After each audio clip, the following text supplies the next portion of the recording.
हिंदू समाज की सबसे बड़ी समस्या है जात पात का भेदभाव। इसी भेदभाव की वजह से हिंदू हजारों सालों तक गुलाम रहे हैं। जब हिंदुस्तान पे मुगलों ने हमला किया तो उसका मिलके सामना करने की बजाय हम लोग बंट गए कि जो क्षत्रिय है वो लड़ेगा, जो नीची जाति से है वो बाहर बैठकर तमाशा देखेगा। असल में जिन्हें हम नीची जाति समझते रहे हैं और चमार कह के संबोधित करते हैं और जिन्हें कुछ समय पहले तक हिंदू छूने से भी कतराते थे, असल में वो चंवर वंश के क्षत्रिय हैं। इस बात का खुलासा डॉक्टर विजय सोनकर की एक पुस्तक हिंदू चरम मारी जाति एक स्वर्णिम गौरवशाली राजवंशीय इतिहास में हुआ है। इस किताब में डॉक्टर विजय सोनकर ने लिखा है कि विदेशी विद्वान कर्नल टोड ने अपनी पुस्तक राजस्थान इतिहास में चंवर वंश के बारे में बहुत विस्तार पूर्वक वर्णन किया है। इतना ही नहीं, महाभारत के अनुशासन पर्व में भी इस वंश का उल्लेख है। वर्ण व्यवस्था को क्रूर और भेदभाव भरने वाले लोग विदेशी आक्रमणकारी थे। जब भारत पर तुर्कियों का शासन था, उस सदी में इस वंश का शासन भारत के पश्चिमी भाग में था। उस समय उनके प्रतापी राजा चंवर सेन थे। आज के समाज में जिनको चमार बुलाया जाता है, इतिहास में कहीं भी इस जाति का कोई उल्लेख नहीं है। ना ही प्राचीन काल में यह शब्द पाया जाता है और ना ही इस नाम की कोई जाति है। चमार शब्द का उपयोग सबसे पहले सिकंदर लोदी ने किया था।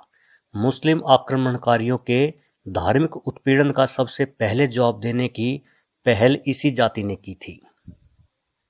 उन्हें दबाने के लिए सिकंदर लोदी ने बलपूर्वक उन्हें चरम के काम में धकेल दिया और उनका अपमान करने के लिए पहली बार उनके लिए चमार शब्द का उपयोग किया था। इस जाति के गुरु संत रैदास थे, जिन्होंने सारी दुनिया के सामने मुल्ला सदना फकीर को लड़ाई में हरा दिया था। मुल्ला फकीर ने अपनी हार मान ली और वह हिंदू बन गए, लेकिन सिकंदर लोदी गुस्से से आग बबूला हो गए। सिकंदर लोदी ने संत रैदास को जेल में डाल दिया, पर जल्द ही चंवर सेन के वीरों ने दिल्ली को चारों ओर से घेर लिया और सिकंदर लोदी को संत रैदास को छोड़ना पड़ा।